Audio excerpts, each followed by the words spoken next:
Hello दोस्तों, welcome to GKGS book PDF classes. आइए हम अंकित अवस्थी सर की डेली करंट अफेयर मैगजीन को पढ़ते हैं, जो कि UPSC, state PCS, SSC, railway, banking, defence और अन्य सभी सरकारी परीक्षाओं के लिए महत्वपूर्ण है।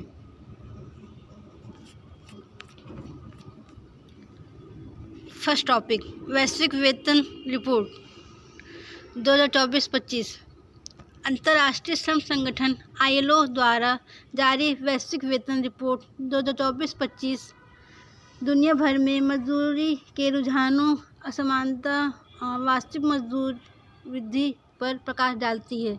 यह रिपोर्ट श्रम बाजार की चुनौतियां और समाधान पर विचार विमर्श के लिए एक महत्वपूर्ण दस्तावेज है। मुख्य निष्कर्ष: वेतन वृद्धि के रुझान। वैश्विक परिदृश्य: 2022 में गिरावट के बाद 2023 में वैश्विक वास्तविक मजदूरी वृद्धि में सुधार हुआ है। क्षेत्रीय रुझान: तेजी से वृद्धि एशिया प्रशांत, मध्य और पश्चिमी एशिया और पूर्वी यूरोप। अन्य क्षेत्रों की तुलना में यहाँ मजदूरी वृद्धि अधिक है। भारत का संदर्भ: लगभग 9.5% भारतीय श्रमिक कम वेतन वाले श्रमिकों की श्रेणी में आते हैं। श्रम आय असमानता के रुझान। फर्स्ट, वैश्विक वेतन असमानता में कुल मिलाकर गिरावट का रुझान देखा गया। निम्न आय वाले देशों में यह सबसे अधिक है। उच्च आय वाले देशों में असमानता अपेक्षाकृत कम है। अनौपचारिक अर्थव्यवस्था: मजदूरी वितरण के निचले स्तर पर महिलाओं और श्रमिकों का अधिक प्रतिनिधित्व।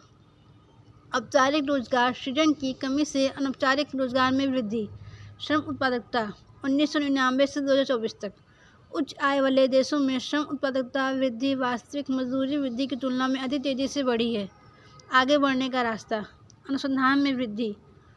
असमानता के बदलाव को मापने के लिए बेहतर डेटा और सांख्यिकी का उपयोग। राष्ट्रीय रणनीतियाँ: मजदूरी निर्धारण में आर्थिक और सामाजिक जरूरतों को ध्यान में रखा गया। लैंगिक समानता और गैर भेदभाव को प्राथमिकता दी जाए। आय का पुनर्वितरण: कर और सामाजिक हस्तांतरण प्रणाली के माध्यम से उत्पादकता बढ़ाने, सभी कार्य सुनिश्चित करने और अनौपचारिक अर्थव्यवस्था के औपचारिकीकरण को बढ़ावा देने वाली नीतियाँ अपनाई जाएं। पाल्मा अनुपात असमानता का एक माप है। यह वेतन वितरण के शीर्ष 10% और निचले 40% के प्रति घंटा वेतन के कुल हिस्से के अनुपात से मापा जाता है। अंतर्राष्ट्रीय श्रम संगठन ILO क्या है? अंतर्राष्ट्रीय श्रम संगठन ILO एक वैश्विक संस्था है जिसका उद्देश्य श्रमिकों के अधिकारों को बढ़ावा देना, सामाजिक न्याय सुनिश्चित करना और कार्यस्थल पर बेहतर परिस्थितियों का निर्माण करना है। ILO के संस्थापक मिशन के अनुसार श्रम शांति, समृद्धि और स्थिरता के लिए आवश्यक है। ILO का मानना है कि जब श्रमिकों के अधिकारों की रक्षा की जाती है तभी सामाजिक और आर्थिक शांति, समृद्धि और प्रगति संभव हो सकती है। ILO का इतिहास और उद्देश्य। स्थापना: ILO की स्थापना 1919 में वर्साइस की संधि के तहत की गई, जो प्रथम विश्व युद्ध के बाद शांति स्थापित करने का प्रयास था। संयुक्त राष्ट्र का हिस्सा। 1946 में ILO संयुक्त राष्ट्र UN का एक विशेष एजेंसी बन गया। प्रेरणा: ILO का मानना है कि स्थायी शांति तभी संभव है जब यह सामाजिक न्याय पर आधारित हो। ILO का त्रिपक्षीय ढांचा। ILO की विशेषता इसकी त्रिपक्षीय संघर्ष है, जिसमें 3 प्रमुख पक्षों की समान भागीदारी होती है: श्रमिक, नियोक्ता, सरकार। Eklavya online digital platform. भारतीय सेना ने एकलव्य ऑनलाइन डिजिटल प्लेटफॉर्म का शुभारंभ किया, जो आधुनिक और प्रौद्योगिकी समर्थित सैन्य प्रशिक्षण की दिशा में एक महत्वपूर्ण पहल है। यह प्लेटफॉर्म सेना के प्रशिक्षण को डिजिटल रूप से सशक्त बनाने और अधिकारियों को आधुनिक युद्ध कौशल और व्यावसायिक विकास के लिए तैयार करने का उद्देश्य रखता है। एकलव्य की प्रमुख विशेषताएं: विकास और होस्टिंग। सेना प्रशिक्षण कमान मुख्यालय के तत्वावधान में विकसित। भास्कराचार्य राष्ट्रीय अंतरिक्ष अनुप्रयोग एवं भू सूचना विज्ञान संस्थान BISAGN द्वारा शून्य लागत पर बनाया गया। आर्मी डेटा नेटवर्क पर होस्ट किया गया, जिससे यह पूरी तरह से सुरक्षित और स्केलेबल है। एकीकृत आर्किटेक्चर सेना के सभी प्रशिक्षण प्रतिष्ठानों को सहजता से जोड़ने में सक्षम। 17 श्रेणी ए प्रशिक्षण प्रतिष्ठानों द्वारा अब तक 96 पाठ्यक्रम प्लेटफॉर्म पर उपलब्ध। पाठ्यक्रम श्रेणियाँ: pre course preparatory capsule, offline पाठ्यक्रमों से पहले मूलभूत ज्ञान ऑनलाइन उपलब्ध। उभरते विषयों को जोड़ने के लिए दस्तावेजी पाठ्यक्रमों में अधिक समय उपलब्ध कराना। विशिष्ट असाइनमेंट संबंधी पाठ्यक्रम, नियुक्तियों से संबंधित कौशल को कार्यस्थल पर तैनाती से पहले ऑनलाइन सीखने की सुविधा। सूचना युद्ध, वित्तीय योजना, अनुशासन, सतर्कता आदि के लिए उपयोगी। प्रोफेशनल डेवलपमेंट सूट, रणनीति, नेतृत्व, भर्ती प्रौद्योगिकी, पावर राइटिंग और संगठनात्मक व्यवहार पर पाठ्यक्रम। नॉलेज हाईवे, खोज योग्य सामग्री जैसे शोध पत्र, पत्रिकाएं और लेख एक ही प्लेटफॉर्म पर। सतत व्यावसायिक सैन्य शिक्षा को बढ़ावा। पंजीकरण की स्वतंत्रता, अधिकारी किसी भी समय सेवा के किसी भी चरण में अपनी पसंद के पाठ्यक्रमों के लिए पंजीकरण कर सकते हैं। ऑनलाइन और दस्तावेजी पाठ्यक्रमों के लिए अलग अलग पंजीकरण भी की सुविधा। निष्कर्ष: एकलव्य प्लेटफॉर्म भारतीय सेना को आधुनिक की तकनीकी युग में एक कदम आगे ले जाने की दिशा में एक प्रभावशाली प्रयास है। यह प्लेटफॉर्म न केवल प्रशिक्षण में क्रांतिकारी बदलाव लाएगा, बल्कि अधिकारियों को भविष्य के लिए अधिक सक्षम और कुशल बनाएगा। एकलव्य के लाभ: प्रशिक्षण में सुधार, आधुनिक युद्ध की बदलती आवश्यकताओं के अनुरूप प्रशिक्षण, अधिक समकालीन विषयों को शामिल करने की क्षमता। डोमेन विशेषज्ञता, अधिकारियों को विशेष क्षेत्रों में विशेषज्ञता प्राप्त करने और बेहतर नियोजन में मदद। प्रोफेशनल विकास, नेतृत्व, रणनीति और प्रौद्योगिकी जैसे क्षेत्रों में अधिकारी कौशल बढ़ाने में सक्षम होंगे। सतत शिक्षा, सभी प्रकार के पाठ्यक्रमों और अध्ययन सामग्री तक निरंतर पहुँच, समय और संसाधन की बचत, दस्तावेजी पाठ्यक्रमों को कम करना और ऑनलाइन माध्यम से व्यापक पहुँच।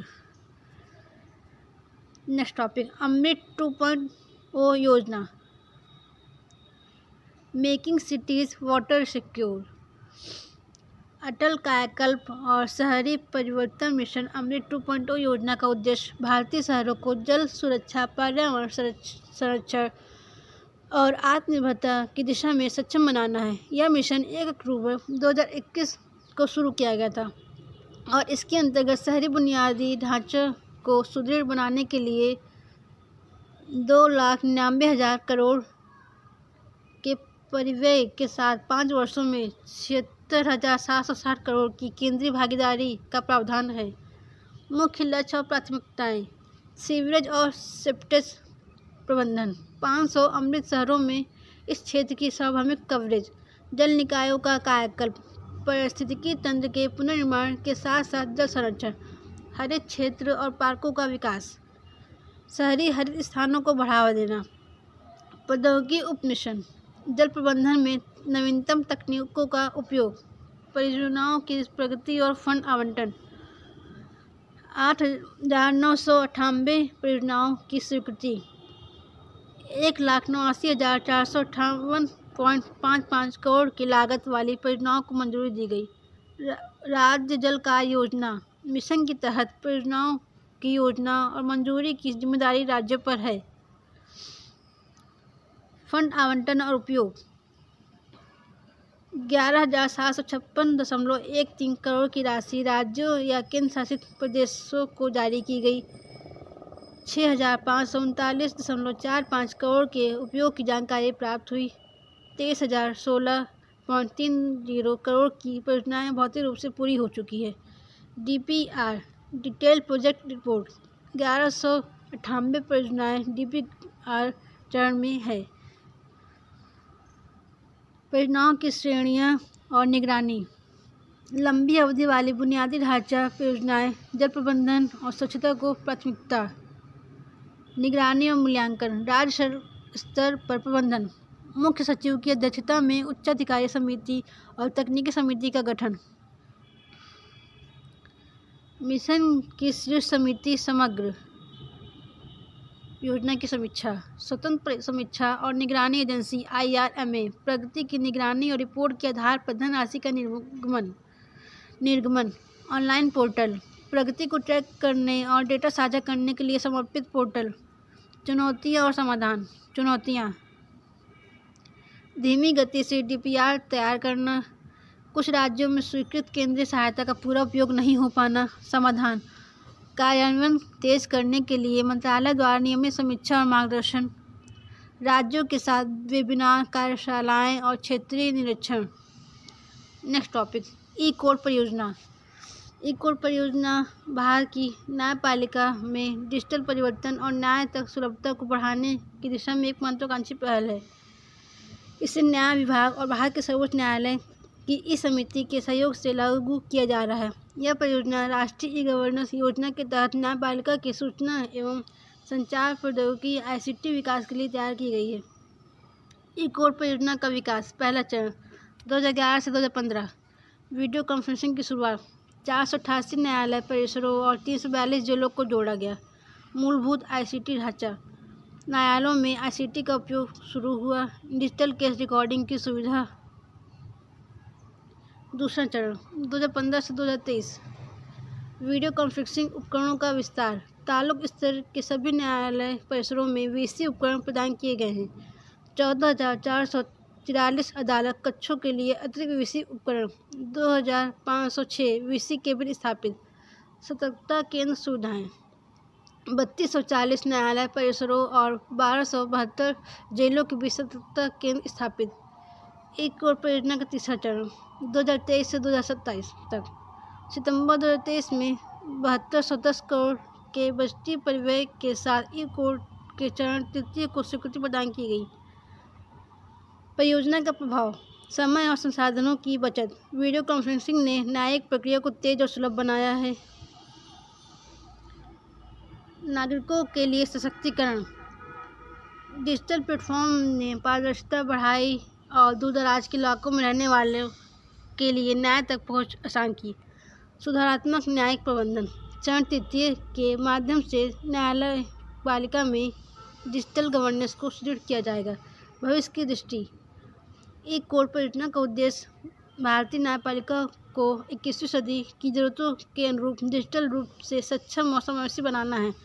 चरण तृतीय की सफलता से न्यायिक कार्यों में पारदर्शिता, दक्षता और नागरिक सहभागिता में सुधार होगा, जिससे न्यायिक प्रणाली अधिक विश्वसनीय और उत्तरदायी बनेगी। मुख्य विशेषताएं। डिजिटल बुनियादी ढांचे को अपग्रेड करना।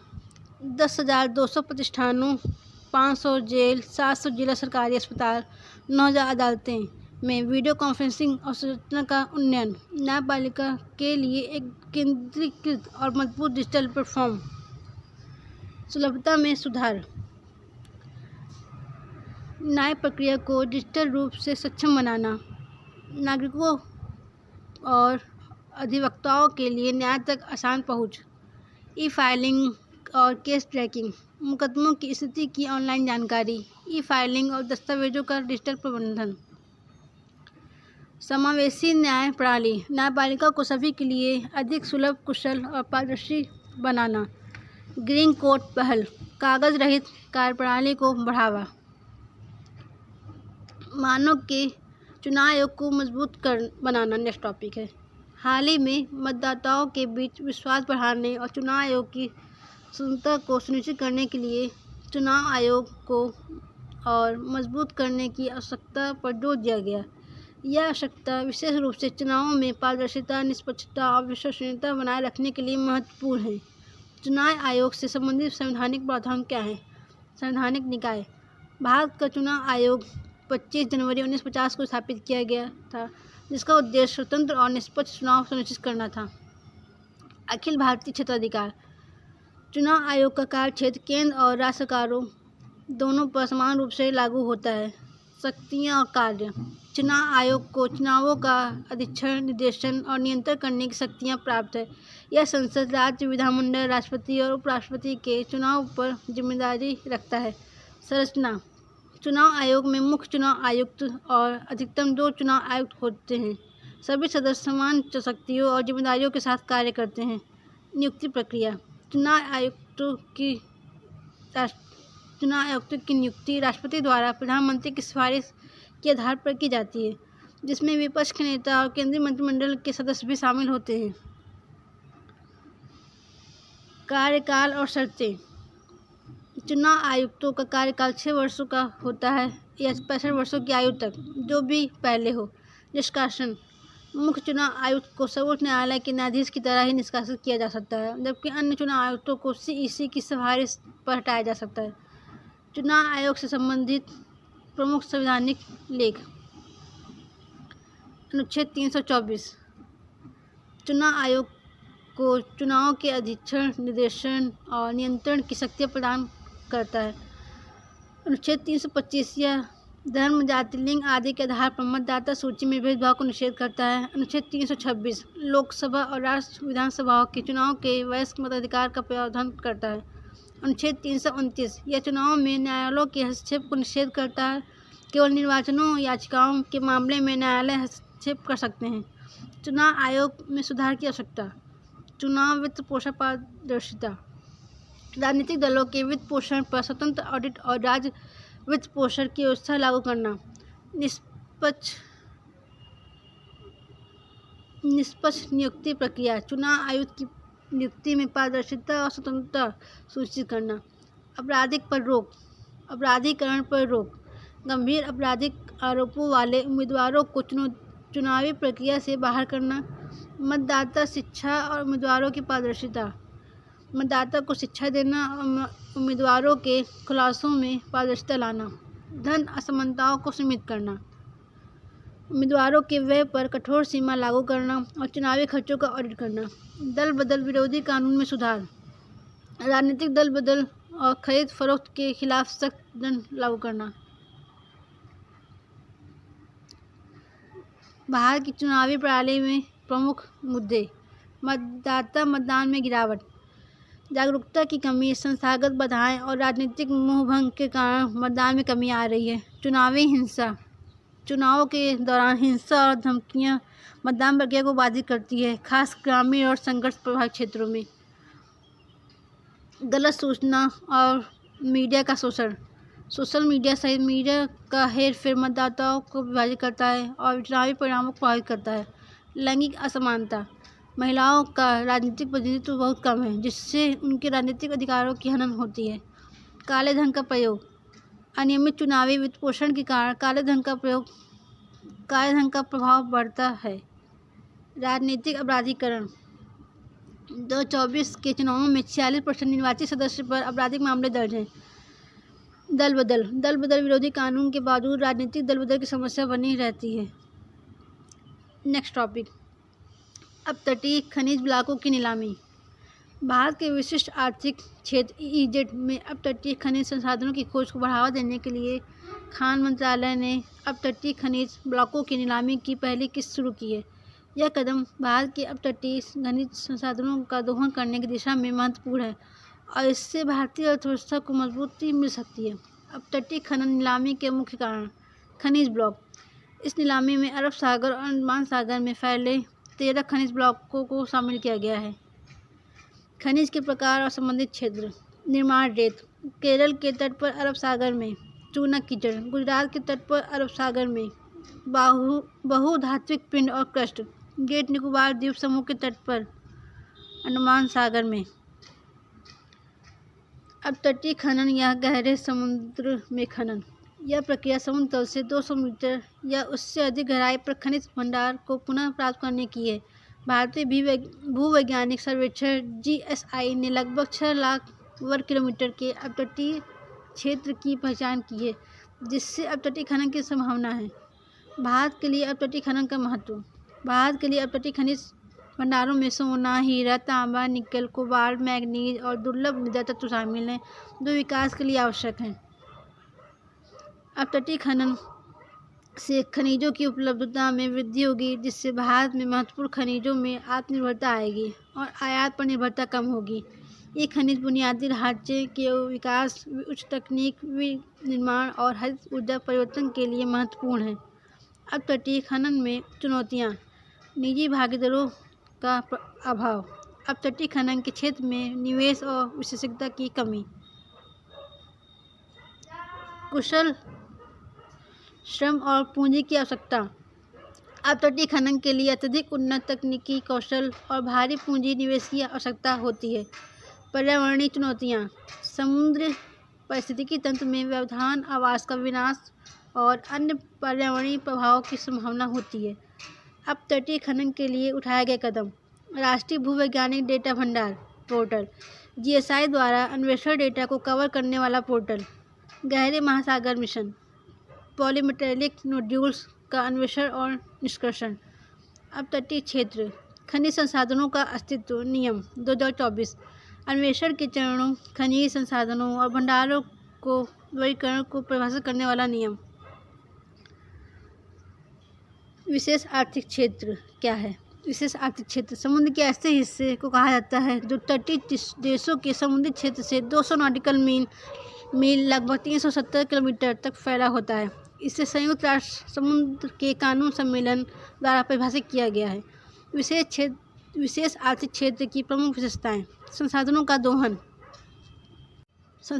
दोहन, EEZ में तटीय राज्य को समुद्र के भीतर के जीवित जैसे मछली और निर्जीव जैसे खनिज तेल संसाधनों का खोज और दोहन करने का विशेष अधिकार प्राप्त होता है। प्रबंधन और रक्षा, राज्यों को अपने EEZ के भीतर प्राकृतिक संसाधनों के प्रबंधन और रक्षा की जिम्मेदारी भी दी जाती है। इसका मतलब है कि राज्य को यह सुनिश्चित करना होता है कि संसाधनों का उपयोग स्थिर और जिम्मेदार तरीके से हो। आधिकारिक सीमा 200 नॉटिकल मील तक की यह सीमा एक कानूनी अधिकार क्षेत्र के रूप में समझी जाती है, जिससे तटीय देश को अनन्य अधिकार प्राप्त होते हैं। इसके अंतर्गत किसी अन्य देश को बिना अनुमति के इन संसाधनों तक पहुंचने की अनुमति नहीं होती। समुद्री जीवन और मछली पकड़ने का नियंत्रण, मछली पकड़ने और अन्य समुद्री जीवन से संबंधित गतिविधियों पर राज्य को संप्रभु अधिकार मिलते हैं। इसका मतलब है कि तटीय देश को अपनी EEZ में मछली पकड़ने के लिए अनन्य अधिकार होते हैं। साथ ही राज्य इस क्षेत्र में मछली पकड़ने को नियंत्रित कर सकता है। नेक्स्ट टॉपिक, UPI धोखाधड़ी में वृद्धि। वित्त मंत्रालय ने हाल ही में बताया कि 2024 के वित्तीय वर्ष में यूनिफाइड पेमेंट इंटरफेस UPI से संबंधित धोखाधड़ी के मामलों में 85% की वृद्धि हुई है। वर्ष 2022-23 से लेकर अब तक UPI धोखाधड़ी की 2.7 मिलियन घटनाओं के माध्यम से लगभग 2100 करोड़ रुपए का नुकसान हुआ है। यह वृद्धि UPI के उपयोगकर्ताओं की संख्या और कुल लेन देन में बढ़ोतरी के साथ मेल खाती है। UPI धोखाधड़ी के प्रकार, फिशिंग हमले, यह सबसे आम धोखाधड़ी का तरीका है जिसमें साइबर अपराधी उपयोगकर्ताओं को धोखा देने के लिए फिशिंग ईमेल और संदेश का इस्तेमाल करते हैं। मेलवेयर हमले, स्मार्टफोन पर दुर्भावनापूर्ण सॉफ्टवेयर के माध्यम से UPI लेन देन को खतरे में डालने वाले हमले। सोशल इंजीनियरिंग धोखाधड़ी, धोखेबाज उपयोगकर्ताओं के विश्वास का फ़ायदा उठाते हैं और उन्हें जल्दी या भय के आधार पर संवेदनशील जानकारी साझा करने के लिए प्रेरित करते हैं। फिशिंग या वायर फिशिंग, यहाँ धोखेबाज बैंक अधिकारी या UPI सेवा प्रदाता होने का दिखावा करते हुए नकली कॉल करते हैं। UPI और डिजिटल लेन देन की वृद्धि। वित्त वर्ष 2024 में UPI ने 200 ट्रिलियन रुपए के कुल मूल्य के साथ 131.12 बिलियन लेन देन संसाधित किए हैं। वर्तमान में UPI का उपयोग 400 मिलियन से अधिक अद्वितीय उपयोगकर्ताओं द्वारा किया जाता है। RBI की वार्षिक रिपोर्ट के अनुसार 2023-24 में वित्तीय धोखाधड़ी में 166% की वृद्धि हो सकती है। डिजिटल लेन देन और वित्तीय धोखाधड़ी की चुनौतियाँ। साइबर सुरक्षा, भारतीय साइबर अपराध समन्वय केंद्र के अनुसार पिछले 3 वर्षों में डिजिटल वित्तीय धोखाधड़ी का मूल्य 1.25 लाख करोड़ रुपए तक पहुंच चुका है। तृतीय पक्ष जोखिम, इंटरनेट प्लेटफॉर्मों या डिजिटल बैंकिंग समाधानों से उत्पन्न होने वाले जोखिम। डिजिटल निरक्षरता, भारत में शहरी क्षेत्रों में 37.1% लोग इंटरनेट का उपयोग करने में सक्षम हैं, जबकि ग्रामीण क्षेत्रों में यह संख्या सिर्फ 13% है। अन्य चुनौतियाँ, सीमित डिजिटल अवसंरचना और अंतर संचालन समस्याएं भी एक बड़ी चुनौती बनती है। नेक्स्ट टॉपिक, पीएम वाणी योजना। पीएम वाणी योजना भारत में सार्वजनिक वाईफाई नेटवर्क के प्रसार को बढ़ावा देने के उद्देश्य से विकसित की गई है, जो डिजिटल इंडिया के दृष्टिकोण में महत्वपूर्ण योगदान कर रही है। यह खासकर ग्रामीण और वंचित क्षेत्रों में इंटरनेट की पहुंच को सुलभ बनाने के लिए डिजाइन की गई है। पीएम वाणी योजना क्या है? प्रधानमंत्री wifi access network interface PM वाणी एक सरकारी पहल है जिसका उद्देश्य पूरे भारत में, विशेष रूप से ग्रामीण और दूर दराज क्षेत्रों में सार्वजनिक वाईफाई हॉटस्पॉट स्थापित करना है। इस योजना के तहत इंटरनेट सेवाओं को सस्ता और सुलभ बनाने के लिए छोटे और स्थानीय व्यवसायों को वाईफाई प्रदान करने का अवसर दिया गया है। पीएम वाणी नेटवर्क का उपयोग कैसे करें? उपयोगकर्ता एक ऐप डाउनलोड करते हैं जो उनके पास उपलब्ध वाईफाई नेटवर्क को दिखाता है। वे एक हॉटस्पॉट चुन सकते हैं, भुगतान कर सकते हैं और इंटरनेट का उपयोग कर सकते हैं। जब तक बैलेंस खत्म नहीं हो जाता, वे सेवा का लाभ उठा सकते हैं। पीएम वाणी इकोसिस्टम। पीएम वाणी सिस्टम 4 प्रमुख घटकों से बना है। Public data office PDO, wifi hotspot स्थापित करने और इंटरनेट प्रदान करने की जिम्मेदारी। Public data office aggregator PDOA, PDO के प्राधिकरण और लेखा सेवाएं। ऐप प्रदाता, उपयोगकर्ताओं को आसपास के वाईफाई हॉटस्पॉट ढूंढने में मदद करने वाले ऐप्स। केंद्रीय रजिस्ट्री द्वारा प्रबंधित, यह पीडीओ, पीडीओए और ऐप प्रदाताओं का रिकॉर्ड रखती है। पीएम वाणी के लाभ। इंटरनेट की पहुंच। इंटरनेट को सस्ते और अधिक सुलभ बनाने में मदद मिलती है, जिससे देश का डिजिटल विकास तेजी से हो सकता है। ग्रामीण विकास में पहुंच बढ़ाना। ग्रामीण क्षेत्रों में इंटरनेट की पहुंच बढ़ाकर डिजिटल डिवाइड को कम किया जा सकता है।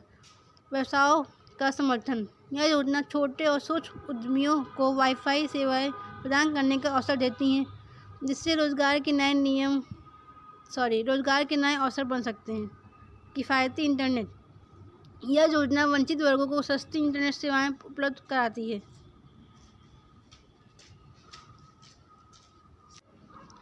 नेक्स्ट टॉपिक, उच्च सागर संधि BBN। हाल ही में भारत ने न्यूयॉर्क में संयुक्त राष्ट्र महासभा में 2024 को राष्ट्रीय क्षेत्राधिकार से परे जैव विविधता समझौते या उच्च सागर संधि पर हस्ताक्षर किए। क्या है उच्च सागर? उच्च सागर वे महासागरीय क्षेत्र हैं जो किसी देश के अधिकार क्षेत्र से बाहर है, यानी यह प्रादेशिक जल और विशेष आर्थिक क्षेत्रों से परे होते हैं। यह महासागरीय क्षेत्र समुद्र की सतह का 65% और पृथ्वी का 43% हिस्सा बनाते हैं। उच्च समुद्र अंतर्राष्ट्रीय जल क्षेत्र का हिस्सा होते हैं और इनका कोई राष्ट्रीय स्वामित्व नहीं होता। इस कारण इनकी सुरक्षा वैश्विक जिम्मेदारी होती है। उच्च सागर का महत्व। महासागर 3 अरब लोगों के लिए प्रोटीन का प्रमुख स्रोत और 90% माल ढुलाई के लिए जिम्मेदार है। यह गहरे समुद्र तल में खनिजों और दुर्लभ मृदा तत्वों का भंडार रखते हैं, जो उभरती तकनीकों के लिए आवश्यक होते हैं। महासागर 50% से अधिक ऑक्सीजन का उत्पादन करते हैं और मानव गतिविधियों से उत्पन्न CO2 का 25% अवशोषित करते हैं। संयुक्त राष्ट्र समुद्री कानून सम्मेलन UNCLOS, यह एक अंतर्राष्ट्रीय संधि है जो महासागरों और उनके संसाधनों के उपयोग के लिए नियम स्थापित करती है। UNCLOS का उद्देश्य समुद्री गतिविधियों के लिए कानूनी ढांचा प्रदान करना है और विवादों का समाधान करना है। भारत सहित 169 देशों और यूरोपीय संघ ने UNCLOS पर हस्ताक्षर किए हैं। उच्च सागर संधि क्या है? यह संधि उस समुद्र में सभी मानवीय गतिविधियों को विनियमित करती है ताकि महासागरीय संसाधनों का सतत उपयोग सुनिश्चित किया जा सके और उनके लाभों को देशों के बीच समान रूप से साझा किया जा सके। इस संधि का उद्देश्य समुद्री संरक्षित क्षेत्रों MPA का सीमांकन, महासागरीय आनुवंशिक संसाधनों का न्यायसंगत बंटवारा और पर्यावरणीय प्रभाव आकलन की प्रक्रिया शुरू करना है। यह संधि एक कानूनी रूप से बाध्यकारी दस्तावेज है जिसे अब तक 105 देशों ने हस्ताक्षरित किया है। भारत के लिए प्रासंगिकता। भारत की नीली अर्थव्यवस्था और समुद्री नीतियों के तहत उच्च सागर संधि का पालन भारत की समुद्री सुरक्षा और पर्यावरण सुरक्षा में योगदान कर सकता है। नेक्स्ट टॉपिक, रेंगमा नागा जनजाति। हाल ही में रेंगमा नागा जनजाति ने नागालैंड के सिमन्यू आरएसए मैदान में नगाड़ा उत्सव मिनी हॉर्नबिल महोत्सव का 2 दिवसीय समारोह सफलतापूर्वक आयोजित किया। इस समारोह में जनजाति की सांस्कृतिक धरोहर, परंपराएं और त्योहारों की महत्ता को उजागर किया गया। रेंगमा नागा जनजाति के बारे में जाति समूह और स्थान। रेंगमा नागा जनजाति एक तिब्बती बर्मन जाति समूह है जो मुख्यतः नागालैंड और असम के कुछ हिस्सों में निवास करती है। भारत की 2011 की जनगणना के अनुसार नागालैंड में रेंगमाओं की जनसंख्या 62,951 है, जबकि असम में यह संख्या 22,000 है। रेंगमा लोग खुद को नजोंग या इजांग के नाम से बुलाते हैं। ये लोग मंगोलायड नस्ल से संबंधित हैं। इनका इतिहास दक्षिण पूर्व एशिया से जुड़ा हुआ है। इतिहास। रेंगमा नागा जनजाति का मानना है कि वे दक्षिण पूर्व एशिया से यूनान पर्वत श्रृंखलाओं के माध्यम से ऊपरी बर्मा क्षेत्र में बस गए थे। रेंगमा समाज में दास प्रथा प्रचलित थी और दासों को आमतौर पर मेरुगेतिन्यू और इत साकेशा नामों से जाना जाता था। हालांकि जब अंग्रेज नागा क्षेत्र में पहुंचे तो यह प्रथा कम होती जा रही थी और माना जाता है कि उस समय कोई भी रेंगमा गुलाम नहीं था। अर्थव्यवस्था। रेंगमा जनजाति मुख्यतः कृषक होती है और अपनी जीवन शैली के लिए झूम खेती, शिफ्टिंग कल्टीवेशन और गीली खेती का अभ्यास करती है। धान उनकी मुख्य फसल है, जिसके साथ वे मौसमी फसलें और फल भी उगाते हैं। कृषि के अलावा वे स्थानीय स्तर पर अन्य कुटीर उद्योगों में भी सक्रिय होते हैं। धर्म और आस्था। परंपरागत रूप से रेंगमा लोग अलौकिक प्राणियों और प्राकृतिक शक्तियों की पूजा करते थे। वर्तमान में अधिकांश रेंगमा लोग ईसाई धर्म को अपना चुके हैं और उनके धार्मिक जीवन में ईसाई विश्वास की महत्वपूर्ण भूमिका है। त्यौहार। रेंगमा जनजाति कई मौसमी त्योहारों का आयोजन करती है जो उनकी कृषि परंपरा से संबंधित होते हैं। नगाड़ा रेंगमा जनजाति का सबसे महत्वपूर्ण त्यौहार है जो विशेष रूप से कृषि और उर्वरता से जुड़ा हुआ होता है। इस त्यौहार के दौरान जनजाति के लोग विभिन्न पारंपरिक अनुष्ठान, नृत्य, संगीत और अन्य सांस्कृतिक गतिविधियों का आयोजन करते हैं। Next topic, OPEC. ओपेक क्या है? हाल ही में अमेरिकी गैसोलीन स्टॉक आपूर्ति में अप्रत्याशित उछाल और उत्पादन नीति पर ओपेक प्लस की बैठक के बाद कच्चे तेल की कीमतें स्थिर रहीं। ओपेक प्लस के बारे में। यह 22 तेल निर्यातक देशों का समूह है जो विश्व बाजार में कितना कच्चा तेल बेचा जाए इसका निर्णय लेने के लिए नियमित रूप से बैठक करता है। इन देशों का लक्ष्य तेल बाजार से स्थिरता लाने के लिए कच्चे तेल के उत्पादन को समायोजित करने पर मिलकर काम करना है। उत्पत्ति। ये राष्ट्र 2016 के अंत में एक समझौते पर पहुंचे थे। नियमित और टिकाऊ आधार पर ओपेक और गैर ओपेक उत्पादक देशों के बीच सहयोग के लिए एक ढांचे को संस्थागत बनाने के लिए इस समूह के मूल में ओपेक के 12 सदस्य हैं जो मुख्य रूप से मध्य पूर्वी और अफ्रीकी देश हैं। सदस्य इसमें 12 ओपेक देश तथा अजरबैजान, बहरीन, ब्रुनेई, कजाकिस्तान, रूस, मेक्सिको, मलेशिया, दक्षिण सूडान और ओमान शामिल हैं। ओपेक क्या है? यह तेल निर्यातक देशों का स्थायी अंतर सरकारी संगठन है। गठन। इसकी स्थापना 1960 में 5 संस्थापक सदस्यों ईरान, इराक, कुवैत, सऊदी अरब और वेनेजुएला द्वारा की गई। वर्तमान में इसके 12 सदस्य हैं जिनमें Algeria, Congo, Equatorial Guinea, Gabon, Libya, Nigeria और सऊदी अरब अमीरात शामिल है। अंगोला ने 1 जनवरी 2024 से अपनी सदस्यता वापस ले ली। मुख्यालय इसका वियना, ऑस्ट्रिया में है। Next topic, state of tax justice 2024 report. Tax justice network द्वारा state of tax justice 2024 report ने वैश्विक कर दुरुपयोग से संबंधित चिंताओं और सुधारों पर प्रकाश डाला है। यह रिपोर्ट कर नुकसान के वित्तीय प्रभावों, जिम्मेदार देशों और संभावित समाधान की दिशा में नीतिगत सिफारिशों को रेखांकित करती है। रिपोर्ट की मुख्य टिप्पणियाँ। कुल नुकसान। वैश्विक कर दुरुपयोग से 492 मिलियन अमेरिकी डॉलर का वार्षिक नुकसान। इसमें से 347.6 बिलियन अमेरिकी डॉलर का नुकसान बहुराष्ट्रीय कंपनियों द्वारा लाभ को विदेश में स्थानांतरित करने से। 144.8 बिलियन अमेरिकी डॉलर का नुकसान धनी व्यक्तियों द्वारा संपत्ति छुपाने के कारण। जिम्मेदार देश। वैश्विक कर नुकसान का लगभग 43%। 8 OECD सदस्य देशों Australia, Canada, Israel, Japan, New Zealand, दक्षिण कोरिया, ब्रिटेन, अमेरिका के कारण होता है। ये देश संयुक्त राष्ट्र कर समझौते का विरोध कर रहे हैं। प्रभाव का वितरण। वैश्विक उत्तर के देश निरपेक्ष रूप से सबसे अधिक कर राजस्व खोते हैं। वैश्विक दक्षिण के देश अपने कर राजस्व के हिस्से के रूप में अधिक नुकसान सहते हैं। परिणाम। सार्वजनिक सेवाओं में कटौती, देशों के बीच और भीतर असमानता में वृद्धि, घरेलू व्यवसायों पर नकारात्मक प्रभाव। नीतिगत सिफारिशें। संयुक्त राष्ट्र कर सम्मेलन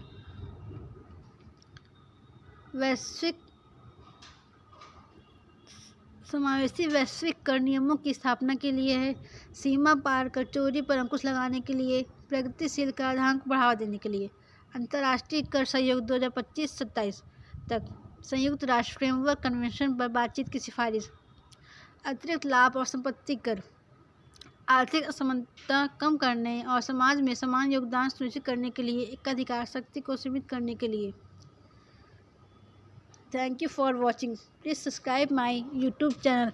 इसका PDF आपको अंकित सर की अपनी पाठशाला.com पे